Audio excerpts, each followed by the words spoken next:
Hey, this is Evan Longoria of your San Francisco Giants, and you're listening to TortureCast. You're listening to a podcast by and for fans of the three-time world champion, San Francisco Giants.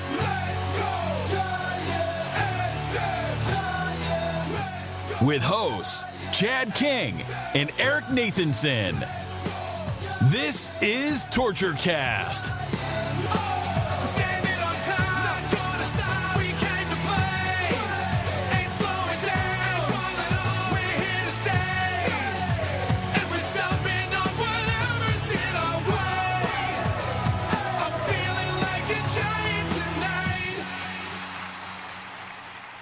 Welcome, everybody. It is March 22nd, 2021, and this is episode 217 of the TortureCast, the podcast by and for fans of the San Francisco Giants.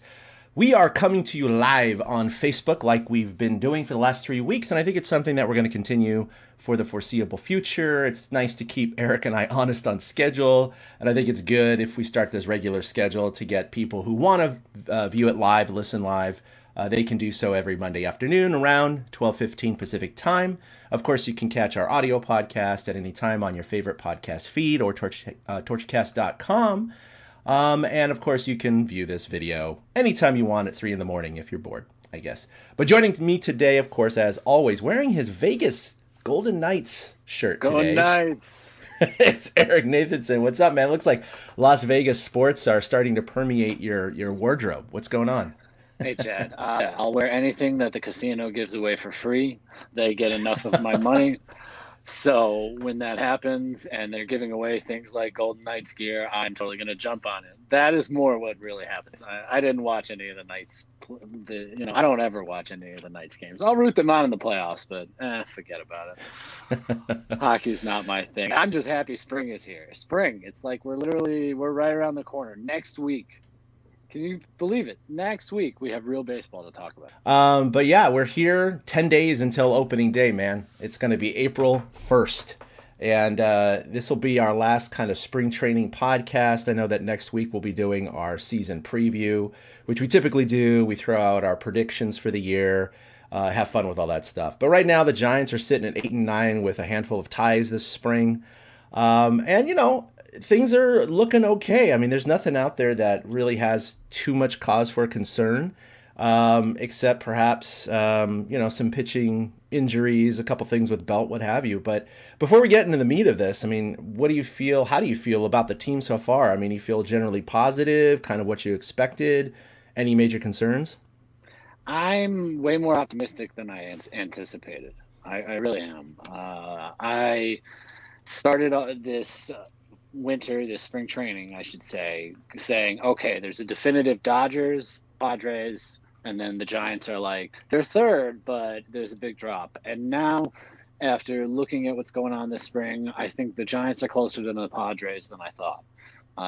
Depth, which is what we've been harping on for weeks now, is the key. And I think the fact that the Giants are so deep in pretty much, every position, they're fighting for roster spots in certain places, but there's depth in the minors no matter what happens with the roster cuts. Farhan's got 80 million guys on this roster now. And the talent of just the guys, we saw it yesterday. Yesterday, I don't know if you watched the game yesterday against the Dodgers. It was just one of those, after 2 televised games that the Giants just got absolutely beat the crap out of. It was nice to watch them do things and to see Yastrzemski come through with a 2-out, 2-run homer, to see Solano come through with a 2-out knock, to see Trump hit a grand slam on his birthday, but just the regulars, to see Yaz and those guys get into it, it made it feel even better because it's not just the guys that are sort of in camp that are hot. It's everybody. They score runs, and I've never been this excited for a Giants offense. I think that's really where the optimism comes from. I think the pitching staff is kind of, all right, that'll be figured out at some point. So I'm cautiously optimistic, I guess, is the best term for entering 2021. Do you see any glaring holes that are going to make us see not, where we get blindsided here, or are you exactly options is a good problem? Yeah. There's a comment there from Sergio saying that options is a good problem to have as manager. I think that hits the nail on the head. I think, having this many options is a good thing. It's not going to hurt. But I will say this: there's so many people on the roster, so many guys on the roster, or at least potentially on the roster, certainly on the spring training roster. Are they all forever Giant? Yeah, right. Well, they feel that way this spring. I don't know, like more so than other springs. I feel like I know who these guys are. There's years Yeah. where we don't know the Jason Krizans and who else would it be? Jason Vosslers of the world, but we do this year. All right, so the Giants did, speaking of all these people they've had in camp, they did do another trim last week. They narrowed it down to 42 players, of course, by opening day. In the next 10 days, they got to get it down to 26, so another, 16 need to be trimmed off the roster. But most recently, we had Elio Ramos, of course. Even though they're still eligible to play in these spring training games, they've been assigned to minor league camp, but theoretically that camp doesn't start until April 1st anyway. So he was sent down, obviously Duggar, Sam Long, Jason Krizan, and Anthony Banda. So I don't know. These are kind of expected. I mean, I know Duggar is one of those guys who's been up and down for years now, and he just can't seem. I mean, it's been a combination of injuries and inconsistencies as well, but he's just one of those guys. It's not quite the same situation as Brandon Belt, but kind of like a mini Brandon Belt. You keep expecting him to break through, and he just can never do it for some reason.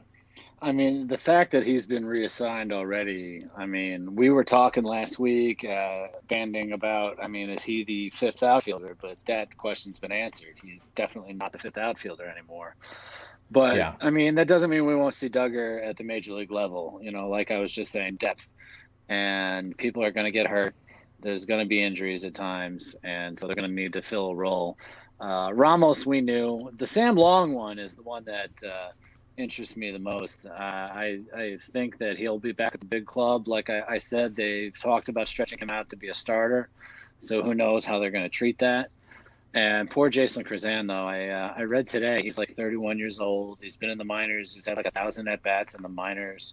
Yeah. Poor guy may never make it, and you feel for guys like that. But that's what happens when you have 80 million guys right now, and they're paring it down. I'm guessing the next time we see roster moves is just kind of when they do the final roster after the A series. When we're doing our this time next week, I wonder if we'll know, or if it'll be a day or two afterwards for us to find out the final 26. But I think that's the next time they'll make cuts probably. And like you said, none of these are unexpected.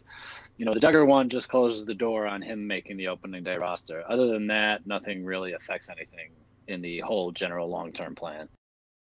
He put in the comment section, will we see Luciano this year, and is he the future after Crawford?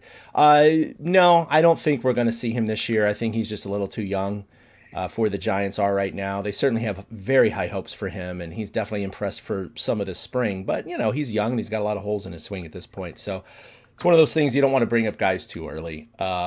It's extremely doubtful to me that that's going to happen. What do you think, Eric? Yeah, with service time, too, they can manipulate it as much as they want to. I think at the earliest we see him is like end of April 2023. I really do. He's still a kid, and as much talent as he hasn't played a full season even, I believe it is, in a minor league. He's only played low A. So he's got to get some reps in before the Giants can even consider it.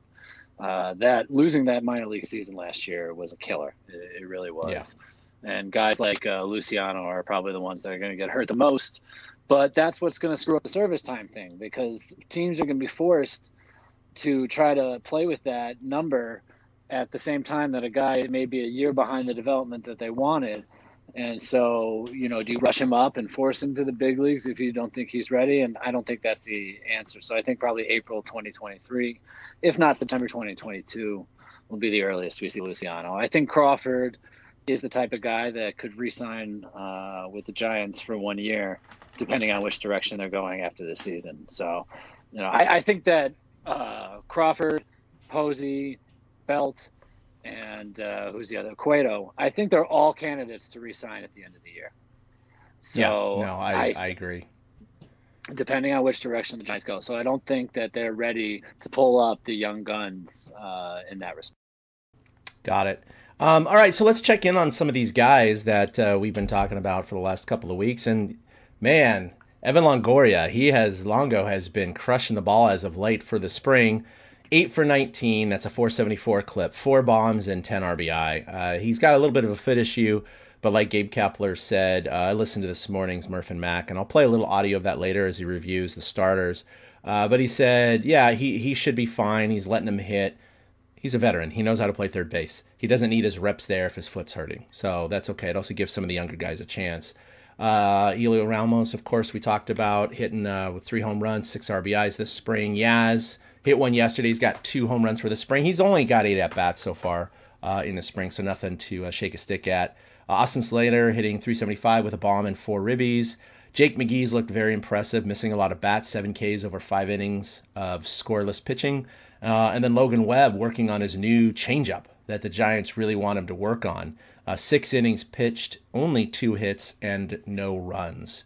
So, again, spring training. They're playing against a lot of AA and AAA guys. But, hey, doing better is better than doing worse. Yeah, and not as much anymore, though, now. Guys are playing deeper in games. They're getting 2 or 3 at-bats. They're facing starters a second time. We're seeing starters go deeper into games right now. And it's good to see. Like, yesterday was just really good to see. Against the Dodgers, Gonsolin was pitching really, really well. And the fact that Longo was able to get to him, and then as soon as he exited the game, the Giants jumped all over the bullpen. And it was the kind of thing that gives me optimism about this season is, they'll wait out the good pitcher and then jump all over somebody's bullpen. They kind of did that a lot last year, too. And it was good to see Yaz get his bat swinging well, too, because he seemed to be the one guy. Listella, too. I think Listella got maybe 1 or 2 knocks yesterday. And he's somebody that it seemed like he's only had a couple of hits in spring training. But, Longo, what else can you say? But the guy's locked in. He wants the season to start yesterday. Yeah, for sure. All right, let's talk about some injuries besides Longo's foot, which, again, he's still hitting, so he's just not playing the field. Buster Posey returned to the lineup on Sunday yesterday against the Dodgers for his first time since March 13th after missing several games with right hip tightness. Yeah, so, it's kind of flaring up on him. He was 0 for 2, and he caught 3 innings. He said it felt good today. He's quoted as saying after the victory yesterday. Yeah, he's had a whole year off of baseball, and we all know about his hip surgery. So, hopefully it's just like old man arthritis, it's flaring up or something like that. But at the same time, it's a concern, Eric. He hasn't, it's not like he's been beat up or he's out there 9 innings a day like he will be in parts of the regular season, and his hip's already acting up. So I'm a little worried about it. But we'll have to, see what happens. Maybe it's just a flare-up and he knows how to take care of it and it's not going to be a problem. The Giants claim that they were just being overly cautious and Buster's not really worried about it and they're not really worried about it. And honestly, I don't believe them. But to be fair, I didn't expect to actually see Buster I didn't expect to see him in the lineup yesterday. So the fact that he did get back out there right away, but now he's got to get the bat going. He really hasn't done much this spring. So if his hip is feeling okay, I'd like to see him get at bats this last week of spring training, and we can really see if his hip is decent or not. Yeah. Brandon Belt, the ever-broken Brandon Belt, is day-to-day with his heel, and he might see some game action later this week. Like we said, Longo's foot. He's been hitting, just not in the field. Alex Wooden had an ablation procedure on his back and may be back in game action soon, according to Gabe Kapler this morning, and I'll play some audio of that in just a few minutes. And then Nunez, it was determined he needed Tommy John surgery, so he's obviously going to be out for the entire duration of the 2021 season. So yeah, that's kind of a bummer. Yeah, he's a Rule 5 pick that they got from the Mets, I believe. And it's funny because this way he actually gets stashed on their disabled list. True. And he doesn't take up a roster spot because as a Rule 5 pick, he needed to be on the active roster, but that's not going to happen when he's injured. This happened with somebody else a couple of years ago, I remember, and I think they ended up sending him back after he pitched for a little bit for the Giants, but all of Nunez's rehab work will be done with the Giants. And it is a bummer for him because he was pitching well. The Alex Wood ablation procedure thing, I mean, that's going to force the rotation to juggle a little bit just right out of the gate. I'm sorry if you heard a little echo there. Yeah, apologize for that. That's why I paused. There's still an echo. Yeah, echo. All right, I will make sure that that's going to be gone in a second. All right, I'm going to keep talking for those of you that can see us live. Alex Wood, is there an echo? No, not this time. Alex Wood being out then, brings to mind, luckily they have an off day. They don't need a fifth starter, for like 11, 12 games into the season. So they won't have to bring out whether or not it's going to be Aaron Sanchez or what the heck's the guy's name who pitched yesterday? Casimir. I think it's going to be Sanchez. Sanchez seems excited after his first spring start. He just wanted to get out there, and he got hit around a little bit, and he kind of sounded like the NFL player who says, "I didn't really feel like I was in the game until I got smacked in the face," because he got smacked in the face a little bit by leaving some breaking pitches up in the zone. And Sanchez, though, I expect if there's some improvement over the next couple starts, he'll be the guy they tab when it comes down to it. Wood, who knows, though? He could be back by then. I read about the ablation procedure, and it takes a couple weeks, and stiffness, I believe, is his biggest side effect he's got to deal with at this time. So other than that, I mean, Longo, I agree with Kapler. You have the quote here. He says he's a veteran and he knows how to play third. Yeah, it's the truth. I mean, the guy's been around forever.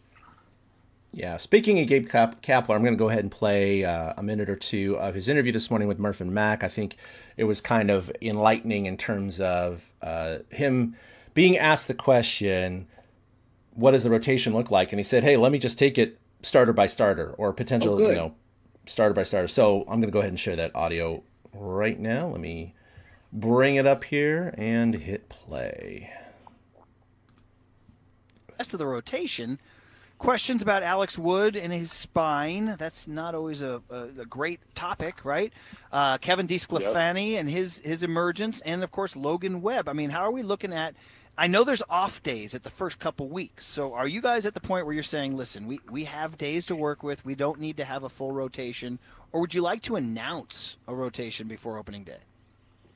Yeah, I think it'd be actually helpful for me to talk through each of the starters and where they are. So Gausman, I feel very confident is going to be built up, to handle that 90-pitch workload. And if everything's going just right in the first week of the season in his first start, that he's going to be right where he needs to be to take down, 6+ innings of work if necessary. Johnny Cueto, I feel, very similarly. Webby is making a really good push for us. His changeup has been devastating this spring, and it's a pitch that we asked him to work on. So very specific focus on throwing that changeup, throwing it for strikes, knowing when to drop it out of the zone, below the zone for swings and misses. He's done a really good job of meeting that bar. He's got a long way to go, and we ask him to do that each time he goes out to pitch, and that's a tall order. We think he's capable of handling that, but we'll see where we are. He's competing really hard, and we love that. DeSclafani is using his changeup more and using it effectively. He's using his slider. That's always been a great secondary weapon for him, and we're focused on the right pitches and the right counts with him. No concerns about his buildup. Sanchez is just a little bit behind, and that's because he's been off the field for a really, really long time. But in his last outing, as you guys know, went 3 innings for us and had a successful strike throwing outing, which is number one. We want to see guys come in, pound the strike, so be efficient. We want them to know their plan. We want them to push the pace, and we want them to pound the zone. And Sanchez was able to do that his last time out. Woody is a little trickier because, as you know, a few days ago he had this ablation procedure, but that ablation procedure allows him to work to his confidence level and his pain threshold, which has been really, really good the last couple of days. We're confident he's going to be back on the mound soon. So with Wood, it's a matter of how quickly we can build him up and get him ready to make an impact. That might not be on opening day. But we've also not ruled that out, that he's going to be a member of our opening day roster. So all of this is to say we have a pretty good feel where most pitchers are, but there's a little bit of wait and see left at this point. Okay, there you go. One by one, Gabe Kapler taking us through the rotation as we All right. Giants. So what'd you think? I mean, that sounds like about what we've been talking about, too. It really does. I think he's leaning towards Gausman as the opening day starter, the way he's talking, too. I think that's kind of a discussion. Does Cueto get it because he's the veteran, or does Gausman get it because he's the best? But that's positive to hear what he said about Sanchez. And at the back end with Wood, knowing that we don't need him. That's what I was just starting to say. That's so funny. That is literally what I was just starting to say. So it's good to see that he's in sync with, what we're thinking over here in Henderson, Nevada. Oh, man. If we could manage remotely. We're doing so many other things remotely.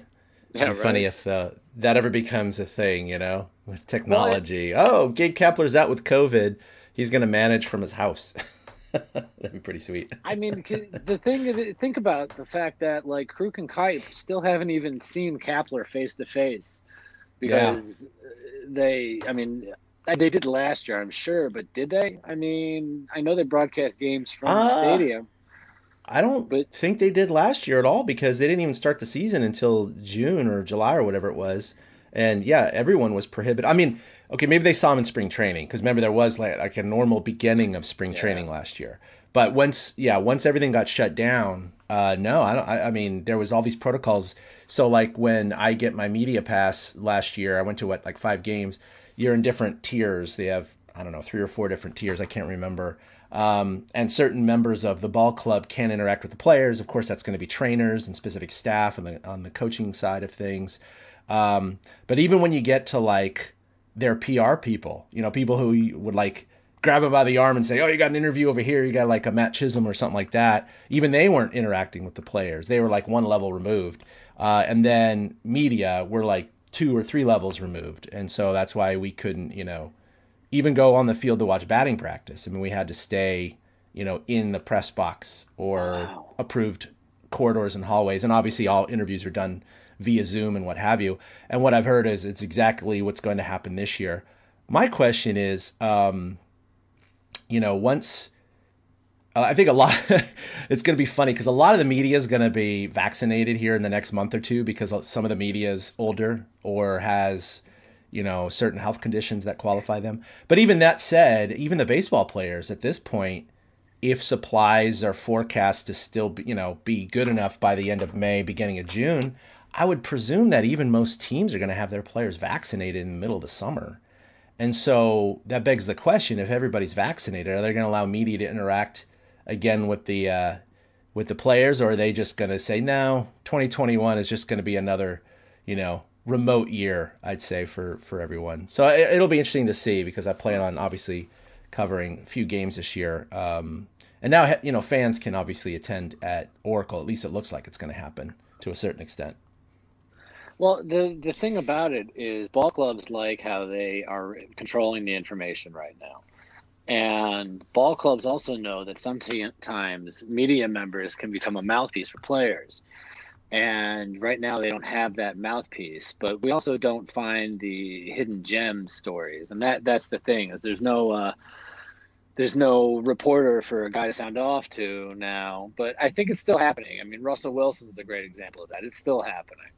So I don't think that changes, but I wonder, I think they're going to keep protocols in place for the whole year and wait until 2022.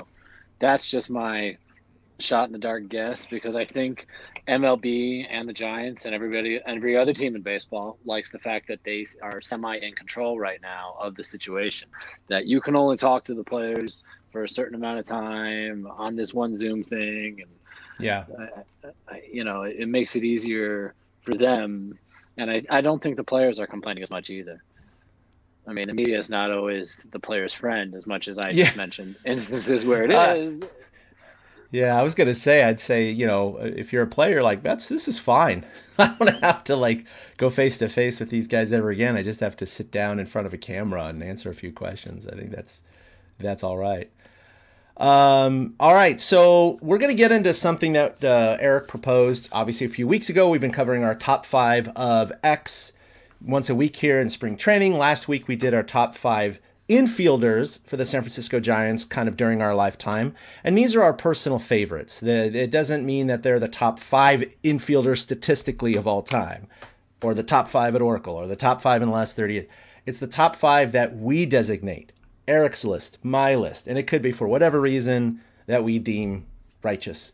This week, it's going to be our top 5 outfielders of our lifetime. So again, this is not going to include, certain players like a Melott or something like that. We weren't around for that. Or, even though I know Willie Mays is Eric's favorite player of all time, he didn't see him play live, nope. Right? So, that's not on his list. It's not on my list either. Even though I'm old as sin, I wasn't that old. So so we're going to go ahead and hit it off here and do our top 5 from 5 to number 1. And I'll go ahead and let Eric lead off.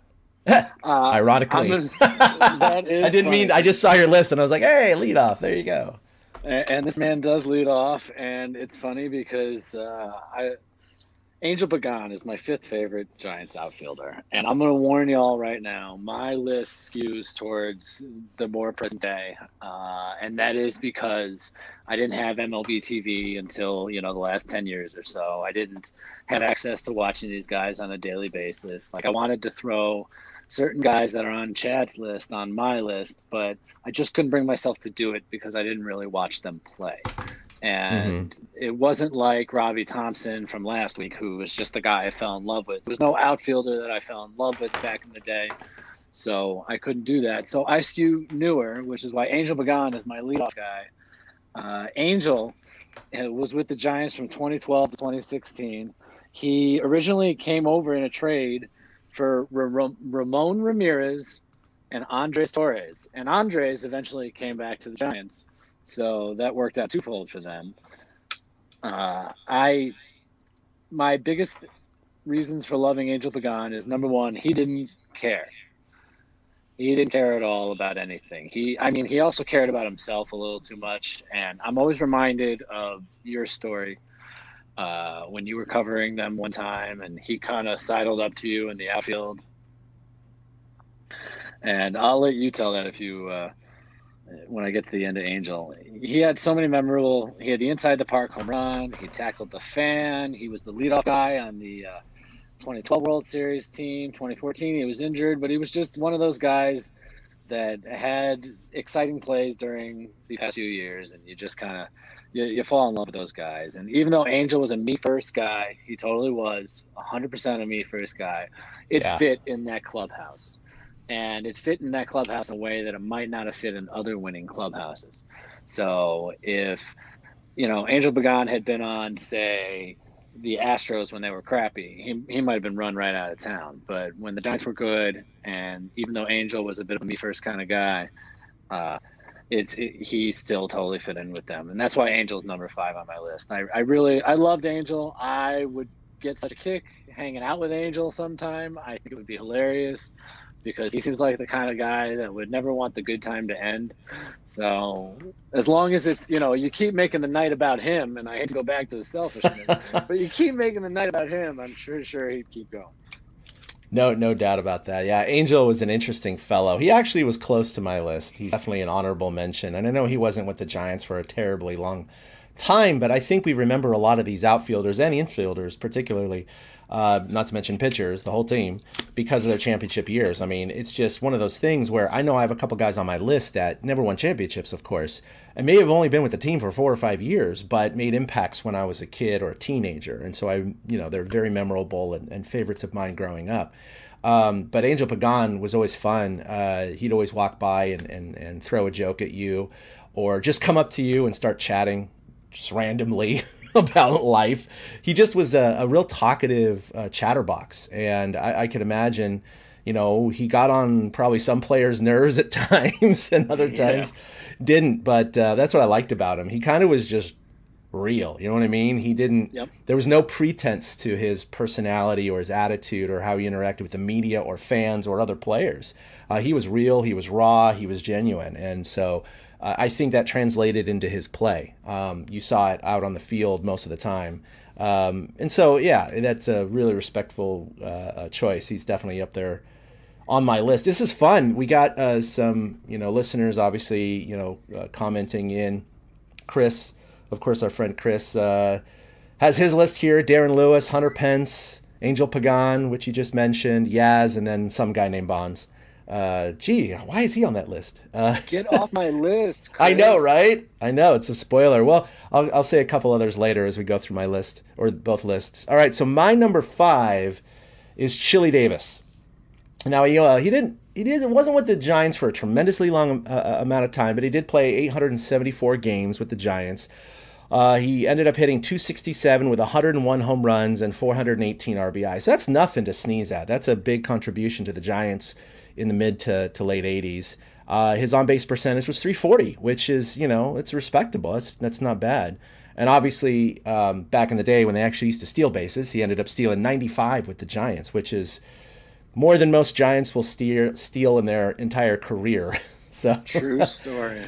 Definitely a different era back then. And obviously he had time with the Angels and the Twins and the Yankees later in the 90s. But he was just one of those guys I had met at a card show when I was like 12 or something. He treated me really nice. But I just respected the way he hustled and played out in the outfield. And again, it was forming my fandom at that young age. Just like, my favorite player of all time, Will Clark, isn't the best player of all time for the Giants, but he was my favorite. Chili Davis is up there for my outfielders. And then I'll go ahead and continue in that same vein for number 4, same era, Hackman, Jeffrey Leonard.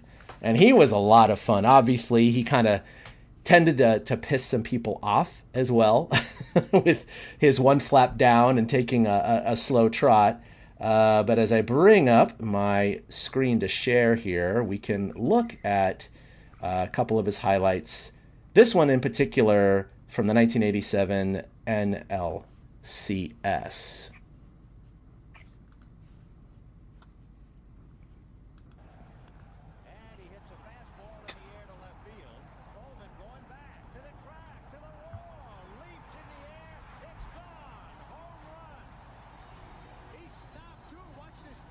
Just watch him.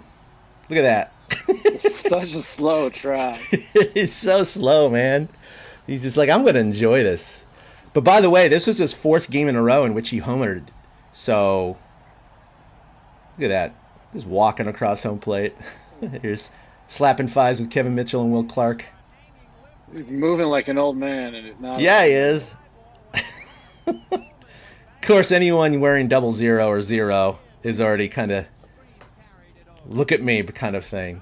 So I know that he turned off a lot of people, but he was definitely a fan favorite and a lot of fun. So the good old Hackman. I didn't realize he was with the Giants for so long. He came over in 81, and he was with them all the way into 88. I had no idea he was with them for so long, because I remember Jeffrey Leonard mostly for that 87 series. I don't remember Chili at all. I really don't. Like the whole Chili lost the ball in the lights thing, I only know from people talking about it as that was Candy Maldonado. Oh, that's who lost right. it in the lights. Right. Yeah. My bad. Yeah. My bad. No worries. No worries. That. Yeah. See? Like, I know Chili from his later years, and Leonard I know from 87, but other than that, I don't really know him at all. That's why mine skewed newer. Yeah, you're a few years behind me, so I can understand Chili was just a little ahead of your time. It was kind of like, Jack Clark was right ahead of my time. Even though he was with the team when I was like 8, 9, and 10 years old, that's kind of like just right when I started to really faithfully watch the Giants. So that's why, Will Clark is up there. Well, that's why I say Leonard is a respectable choice. The guy was the MVP of the 1987 NLCS in a losing cause in a losing cause, right? Yeah. Very rare that you see that. Yeah. I honestly can't think of any other player that has won MVP in a losing cause. So it's just kind of one of those. For baseball, yeah. That's a great question. I couldn't name one off the top of my head. There's probably one out there, 2 out there, something like that. I'm sure there's got to be. Yeah. I know there's one Super Bowl or something like that, but other than that. All right, so you had Jeffrey Leonard as your number 4. Sergio Dubon, I'm going to make you happy right now. Gregor Blanco is on my list as well. He's number 4 on my list. I love Gregor Blanco. I don't see the Giants winning 2 World Series without him. First, let's just start with the catch. There's no other place. That's when Gregor Blanco came into our existence. That's when we knew who he was. He made the ball club as a minor league free agent. He made the ball club out of camp as an extra outfielder. And he was not a starter. He was a spot starter. He was a bench guy, and he happened to be in that game. And I have no idea. I can't remember personally if he was put in that game for defensive purposes. But Jordan Schaefer took him deep to right center field, and he made that diving catch outstretched to save Perfect Kane. And it endeared him to me at that moment, and just seeing what he did after that. Melky Cabrera goes down with the steroid suspension. So who becomes the everyday outfielder? Gregor Blanco. 2014, Angel Pagan, who I just mentioned. He goes down with an injury. Who becomes the starting center fielder? Gregor Blanco. I mean, when you think back, it still blows my mind to think back to 2014, and the starting outfield was, in Game 7, was Juan Perez, Gregor Blanco, and Hunter Pence. And none of those guys are in the league still. It's just weird to think the Giants won a title then, but that's what made Gregor so valuable. White Shark. I have to throw out his nickname because it was such a great nickname. It was such a great nickname. And he is Venezuelan born. And again, tip of the cap, the Giants have had a good pipeline of Venezuelan players. I mentioned one last week with Pablo Sandoval. Another one cracks my list this week with Gregor Blanco. So he's number 4 on my list. Let's see. So I'll shift gears then. Okay. You got anything on Gregor? No, just, it's so fun to look at these lists because you love them all. You love all these players. And then when you're like, okay, I'm going to put my top 5, it's hard around that, kind of 4, 5, 6, 7 area. It's just like this gray area. So it's really hard. And obviously he's on my top 5 in the Oracle era, I would say. But he just misses out. Obviously, statistically, he wasn't, the best up there. But again, that's not why we're choosing these guys. But he played with such passion. He was kind of like, a little bit of Rudy in him, right? He was a guy that wasn't expected to make the major leagues or contribute much to the major leagues. He ended up sticking around a long time, a really long time. And it was great to see him just, he was always in the right place at the right time. Like you said, not just the Matt Cain catch, but so many other little things. Remember that bunt down the line and all the other little defensive gems he had? I mean, he just always seemed to have that knock or that stolen base or that defensive play, which just was very crucial to a particular game or playoff series. So yeah, he's definitely up there. Yeah, I loved Gregor. Gregor is the kind of guy that can come back at any time, and he is a forever Giant. There you go. For sure. A forever Giant. So number 3 on my list is a guy I just personally always loved because right when he was playing with the Giants was when I was playing. Was really coming into my own playing baseball. Darren Lewis. He was the center fielder for the Giants from 1991 to 1995. Mm-hmm. He won the Gold Glove in 1994, a year after he should have won the Gold Glove. Because Darren was most famous for his errorless streak that covered 392 games, 938 chances. Now, that streak has since been broken by Nick Markakis, but it's still mind-blowing. Who just retired, right? He just retired last week. Markakis did. Week. Yeah. So what do we got? We got 162 times 2 is, the 320. That's 2.5 seasons that Darren Lewis went without making an error.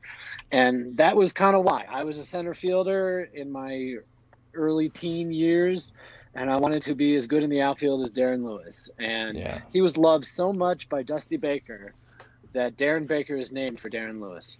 Absolutely, yeah. D-Lew and his son is named for him. They had a really special relationship, him and Dusty. And he was a really soft-spoken guy, not very loud, but just an excellent defensive outfielder. Not the best stats. I think he ended up hitting like 246 or 249 as a Giant, but he was a catalyst at the top of the lineup, and obviously his defense spoke, wonders. And did wonders for the Giants, especially that 93 season. Yeah, I think he should have gotten there. Good job. Ooh, wow, I got that one.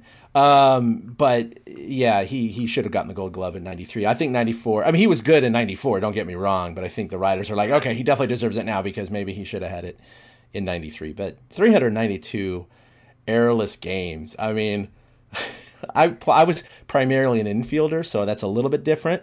But even the times I did play outfield, I can't imagine having 938 chances without an error. Because even if you catch all the routine stuff, which, most of us catch all the routine stuff, there's still the ones that are like the half running, you don't have to dive, where you should catch it, but, your vision's bouncing up and down. You know those ones, right? Absolutely. But not Where, even that.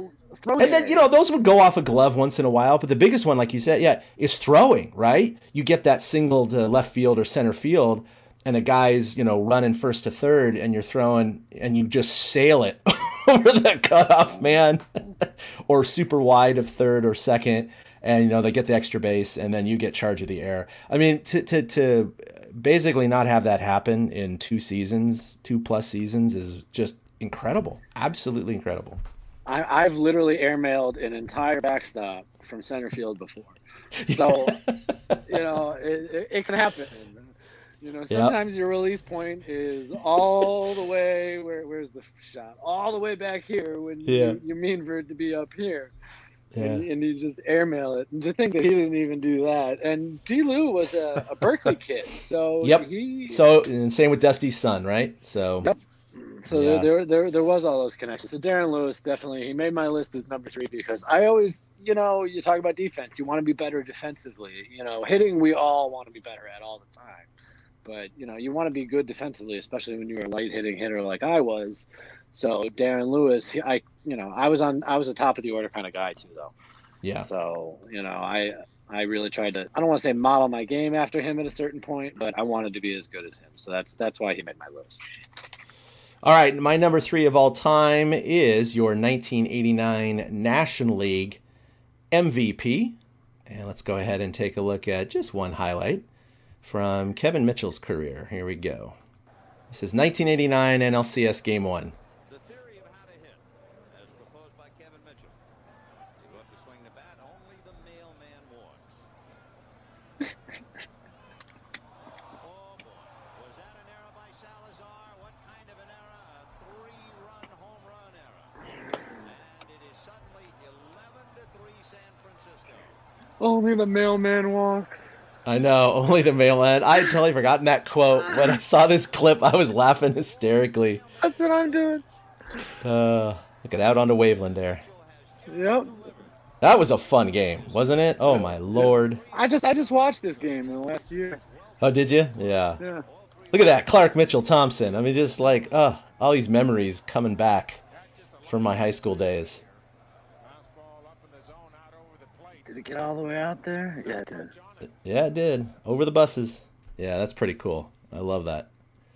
Oh, man.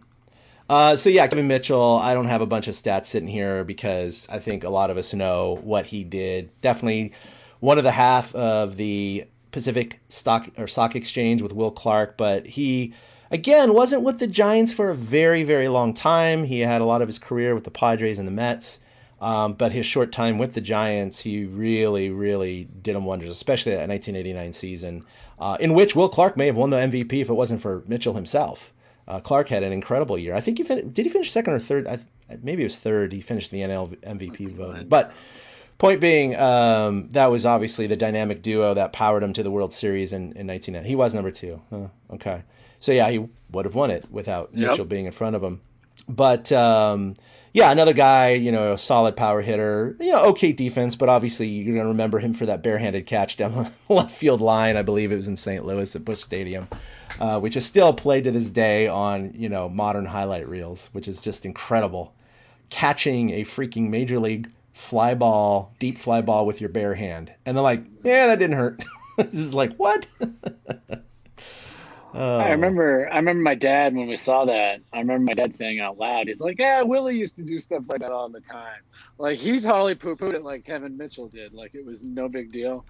And let's be honest here, Kevin Mitchell wasn't the best defensive outfielder. So for the fact that he was going to make a play like that was pretty cool. It surprised me. He was with the Giants for parts of 5 seasons, and that was more than any other team. He was only with the Mets for 2 years. He was with the Padres about a year. And apparently Kevin Mitchell was with the Reds for 3 years, and I don't remember that at all. Oh, yeah. I forgot to mention that. That's true. I totally forgot about the Reds. Yeah. One of those guys. Still forever Giant, though. That's for darn Oh, sure. very, very much so, Kevin. I mean, you remember him with the '86 Mets because he's in those highlights from that Game 6. But then he really does everything else in his career is as a Giant. Mitchell just missed my list. He was the first slugger I fell in love with because, it was the right time frame, 1989. I was 10 years old when he hit 47 home runs. So, of course, I was gaga for Kevin Mitchell at the time. So he just missed my list. He was an honorable mention for me. So I think both of our number twos, it's the same. Yeah. It is the same. So I'm going to go ahead and play some highlights of the Reverend himself because he definitely made an impact on the Giants, not just in 2012, not just 2014, but also 2016 and all parts in between, even last year when he was with the Giants for kind of a final hurrah, which was unfortunately cut short due to just age and injury. It wasn't the best, departing from the Giants. But man, what an incredible career he had, not just with the Giants, but just excellent with the Astros and the Phillies as well. And I remember the day that he was traded and he came over to the Giants and just watching live, literally, him come to Oracle Park and being greeted by all those fans outside of the gate and giving his interviews and just everybody being so excited and him making an immediate impact on the team and not just in the playoffs. And he was one of the best acquisitions, certainly, of that era. And if he had not been acquired, the Giants don't win 2012 World Series for sure, and maybe not in 2014 because he was a major contributor to that team as well. Just before I play these highlights, I mean, what are your favorite memories of Hunter Pence? I know there's a lot. Yeah, you just called him the Reverend, and that's one of them. That's one of the notes I jotted down was he was such a key to, I want to see what so-and-so is wearing tomorrow. I think it was Angel Pagan. I want to see what Angel's going to wear to the ballpark tomorrow, or maybe it was somebody else. But, his speeches, just the fact that he was the soul of the team. So, I mean, he deserves – if it wasn't for Barry Bonds, he'd be number one on this. But, he is the favorite outfielder, I think, of most Giant fans from this generation. Yeah, he's definitely up there. I'm going to go ahead and share my screen now. And we're going to play some career highlights. I'm going to let this run for a couple minutes just because it's worth it. Yeah, we'll react. All right. Yeah, we'll react. Here we go. Hit deep into left center field, and goodbye! A grand slam! And now the Giants have a 5-run inning. And Hunter Pence with the big fly. There's Blanco. Yeah, right? Oh. I remember this one. He was I think it was his struggling first at home the time. game. Yeah, I think he was struggling at the time or something. Yeah, that was his first home game. Okay. Oh, this is the triple-double, of course. Yep. Got that on my notes here, too.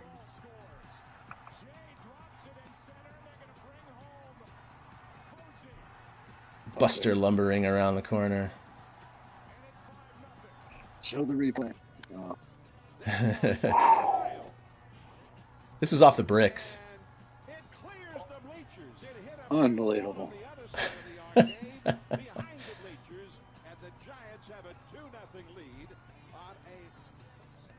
strong man.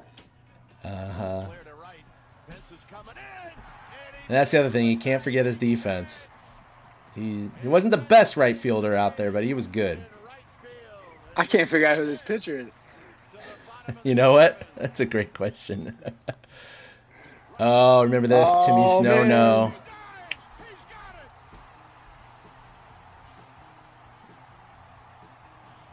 Yeah, that was excellent. Gregor Blanco caught the final out of Timmy's no.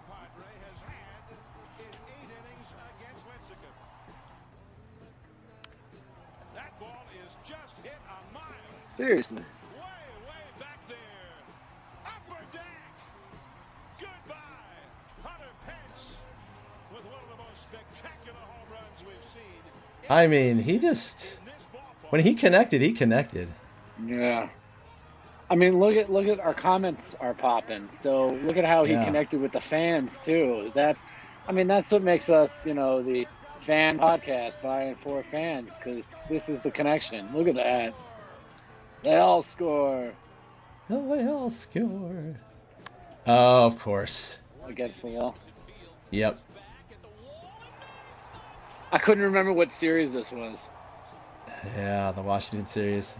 Yeah. Santa I wanted to write it Maria. down. It's only up at his eyes. Let me just hack that down the line. Oh, man. I wonder if they had a solo home run in Game 1 of the 2014 World Series. That kind of set the tone for that game. It did. It did. And he had an RBI in Game 7 as well. Yep. I totally Look remember at that play. throw. Oh, Yeah. That was such a throw. Trying to score on the foul pop. That awkwardness of him flying. Not a granny. Oh, on Hunter Pence, they were giving away something of his. Pence at the fence, that was what it was. It was Pence at the fence. Yeah, Pence at the fence. Exactly. So funny. That I forgot about that one. Where he was on his back and it fell right into him. Whoop, let me just catch this on my butt. I mean, but who else has Boom. this kind That's of just collection? crazy. Nobody.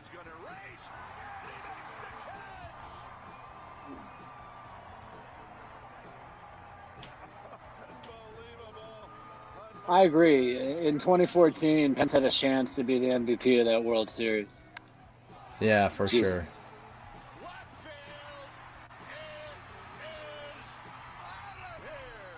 Oh. Well, we could go on forever, obviously. Oh, it's almost done. Might as well just let it play out. Yeah, look at that. Got a few seconds. See? It went by so fast because we enjoy these highlights. And for those of you on the audio podcast, sorry, you're just hearing these highlights, but we're having fun watching them too. So it's good to relive these days. Little nostalgia, of course. They didn't cut in his 5-homer series in LA in 2013, which is basically what earned him that. I mean, it didn't earn him that contract, but it made that contract signed a lot quicker. Yeah, for sure. Me. Yeah, for sure. No. There's a lot of other highlights, I'm sure, that are out there. There's just someone's random assortment that I thought was decent. All right, and that's going to bring us to our number one outfielder of all time during our lifetime, and I don't think it's any surprise. That's going to be one Marvin Bernard. Oh, wait, yes. No, I'm sorry. Yes. Yes. Oh, he was a love-hate relationship, man. I tell you. Like, there are some days he was so good, and other days he swung at everything over his head. And you're like, what are you doing? Why are you at the top of the lineup? This makes Dusty, no sense. I don't care what his initials are. Get him the hell out of there. Yeah, no, he just loved Marvin. But anyway, no, of course, one Barry, Lamar, Bonds at the top of our list. And I think this was a no-doubter, a no-brainer. You know, obviously the accolades are too long to list, including the home run champ, 7-time MVP. It goes on and on and on. And, 400 club, 500, everything. I don't know. What do you think stands out the most? Okay, let's take the home run title off the table. Let's not get into that right now. But just overall, what was it that he brought to the table that made you tune in? His ability to get to any pitch. I think that's really what it was. And it's really highlighted by the fact that he could get to that pitch up under his hands better than anybody else. I've never seen anybody turn on an inside fastball like Barry Bonds. And I don't care the amount of steroids you do in the world. I don't care how strong you make yourself. That is just talent. That is just God-given ability right there. And he had that ability to get his hands through the zone. And, not just identify the pitch, do something with it. So many guys, that exact same pitch that comes up under their hands, they turn, they swing, and they foul it right into their leg. And he had the ability to turn on that, put it in play. And that's just one example. He wasn't afraid to go to left field if the pitch was out of the plate, and the swing took him that way. So I would say his swing ability is just what I always marveled at. That totally, coincides with his batting eye. Yeah. Because nobody could take a walk like Barry. And I know that they pitched around him, but nobody had a better eye for the strike zone than Barry Bonds. And I think just his ability to identify the strike zone was better than anybody's I've ever seen in my life. And that's always what stands out to me the most with him, is just how different he was in that way. And you can identify that before the steroid era. I don't care. He was doing the same crap in '96. He was spitting on balls and he was swinging the strikes. Yeah. And that's not something that you can get better at without just being talented at it from the first place. Yeah, I mean, there's no doubt that the steroids certainly increased his home run production. It may have helped with, hitting the ball a little bit further, gaining an extra, a couple doubles here and there, and may have helped in recovery, with injury. But it also can hurt recovery by adding more muscle mass, which you can tear muscles more easily, blah, blah, blah. There's a lot of arguments about that. But aside from the power perspective, which he already had plenty of it before steroids, I think you're absolutely right. I mean, and I know that's an argument that's often used about the Hall of Fame argument, is that, well, if you look at his stats before 1996, 1997, 1998, whenever, because it really was the home run chase of 98 between McGwire and Sosa, where Bonds admitted that he was jealous. He was absolutely jealous of the national attention that both of those guys were getting, and they were juicing. So I think he just came to the logical conclusion, is like, well, they're getting away with it, I'm going to do it. And it was an unfortunate decision, because he clearly would have still been an unbelievable player if he had not taken steroids. And, I still think he deserves to be in the Hall of Fame, but, that I think may have to come through the Veterans Committee at some point, because I believe he only has 1 year left of eligibility to be voted in by the writers. And there was a couple years there where he was ticking up with, like, Roger Clemens getting higher on the list. But he kind of, it's really plateaued and come down a little bit. So I just don't think it's going to happen next year. But what you were saying about the inside pitch, that is absolutely it. I mean, it wasn't a low and inside pitch where, guys can golf it. And you see plenty of lefties or even righties do that these days. It would be up in his fists inside, right at his belt or at his belly button. And he just opens up that body so quick. Those hips torque open so quick, where he gets the meat of the bat head right there. And then he just yanks it. And he doesn't yank it foul. Like, it just, the incredible physics it takes and the talent it takes to recognize that pitch. And the fact that he was pitched around so often. He obviously, record number of walks, his on-base percentage, his OPS is, when you look at the meat of his career, they're like video game numbers. They're like that player you create in MLB The Show, which is like 99 and everything, and yanks, 60 bombs a year and OPS over 1,000. I mean, that's just who he is. That's who he was. He was must-see TV. He was, even regardless of the home run chase, be it 70, 71 in 2001, or ultimately 715 and beyond. It was the fact, in 755, it was the fact that every time he came up to the plate, you had to watch. You had to watch, because you never knew what he was going to do. And it was so entertaining.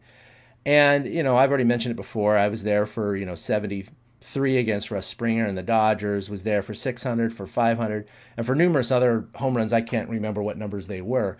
But just he would bring the stands to their feet. Even if the Giants were down by 8 runs, he'd come up in the plate in the 7th or 8th inning in a hopeless game, and people would still stand and cheer for him and be excited. Still be there because he had another at bat. Yeah. That's what was so fun about him. And so I'll go ahead and play again a couple of minutes of his highlights. He has way too many to obviously share. Unfortunately, he came within, with the rest of the 2002 Giants, just a few outs of winning the 2002 World Series, and we're not gonna beat that with the. I know it's so hard. It's so hard, but let's go ahead and share some of this greatness of Barry Bonds.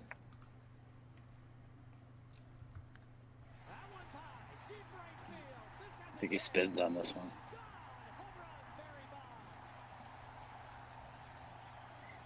That was that homer, first time playing, first home game. Yep. This is his first home game. Yep. 1993. The fact that we can see these things, we know these things right off the jump, just solidifies why he's number one.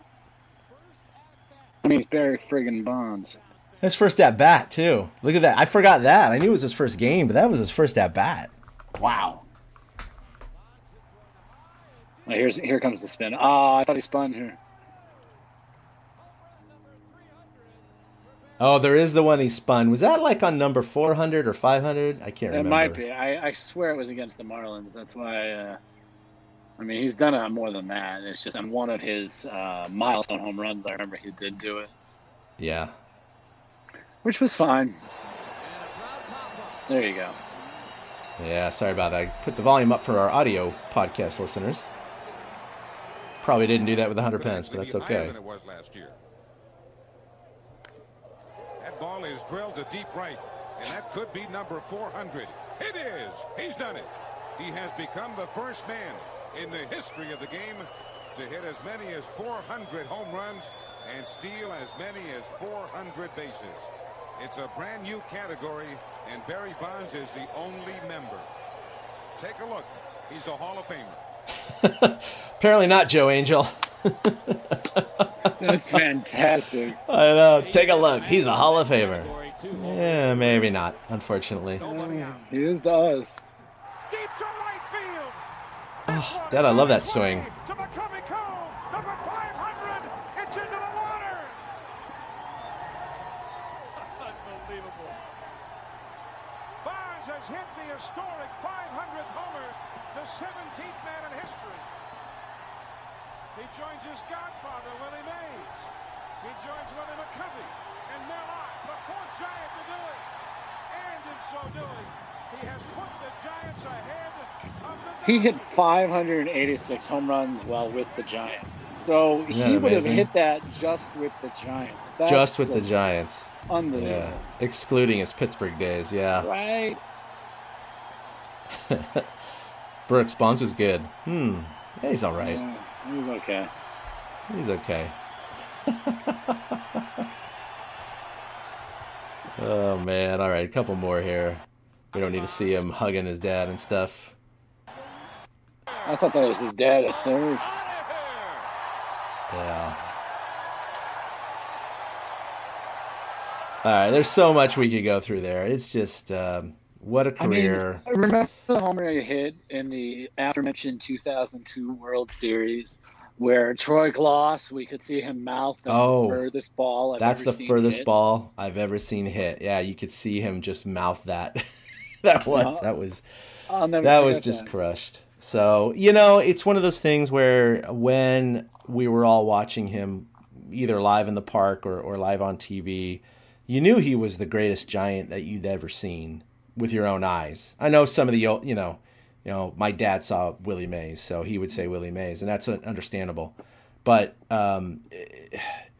we're just, it's not going to happen, Eric. We're not going to see a better Giant. It's not going to happen. It's just not going to happen. I mean, I think it's as firm as, Joe DiMaggio's hitting streak, right? Of 56 games. I just think it's just something. It's not a record. It's just a feeling, an aura, a mantle, a title that we just have placed on Bonds. He is the greatest Giant we have ever seen in our lifetime. And, hopefully, God forbid, we have another 30, 40 years left on this planet. Give or take, knock on wood, right? We're not going to see another guy like him. It's just not. It's impossible. So I think we have to look at it and appreciate it for what it was. Steroids or not, he was a very talented individual, and he brought us a lot of great memories. But unfortunately, he didn't bring us a world championship. That was the core of the other guys that we've talked about over the last 3 or 4 weeks. But this has been fun. I love talking about this. It's a little bit of nostalgia, certainly when the Giants are not where we would like them to be competitively. It's fun to kind of look back on where they were and remember, like, oh, you know what? The Giants were pretty good back then. Even though he didn't win a title, it's funny because you look right now, I saw an article go by my timeline today.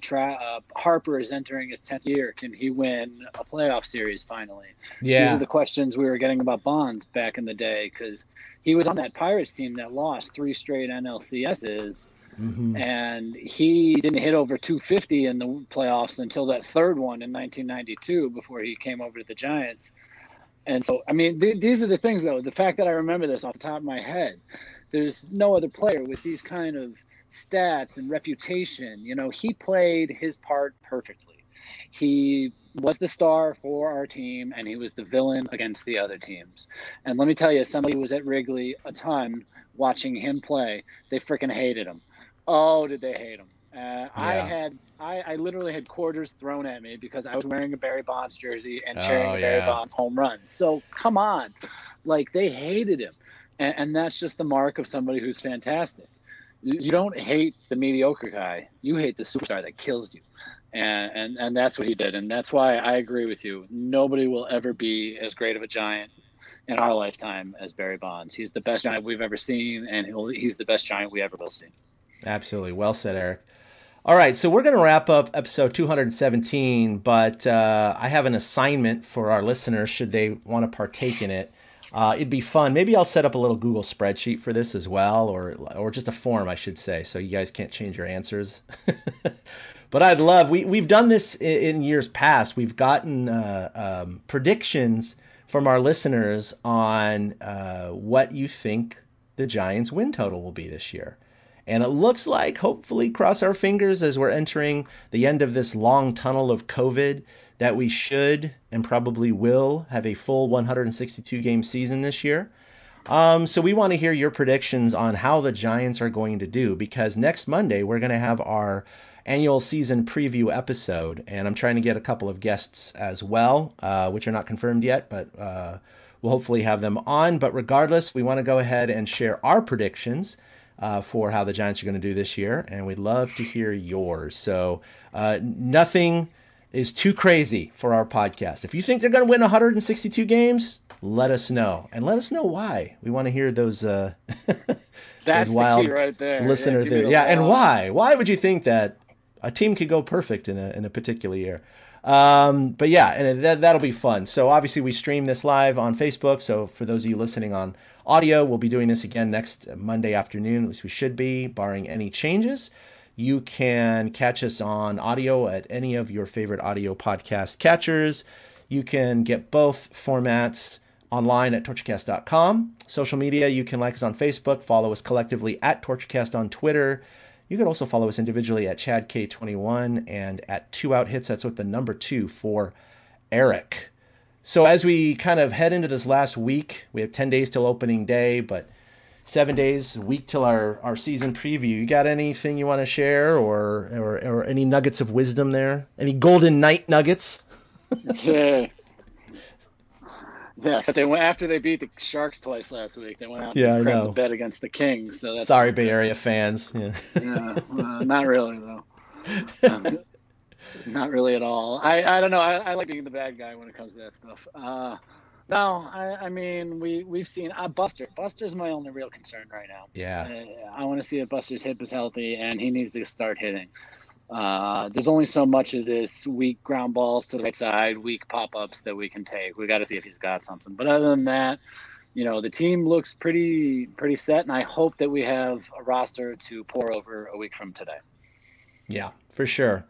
This is going to be good. This is going to be interesting. The Giants are having a little bit more hope than they've had in a couple years past. Again, with the NL West, the way it's shaping up, none of us, and I mean me and Eric and I, are not expecting the Giants to compete for a playoff spot unless they expand the playoffs this year, which, by the way, they still haven't announced that officially, have they? Did I miss something?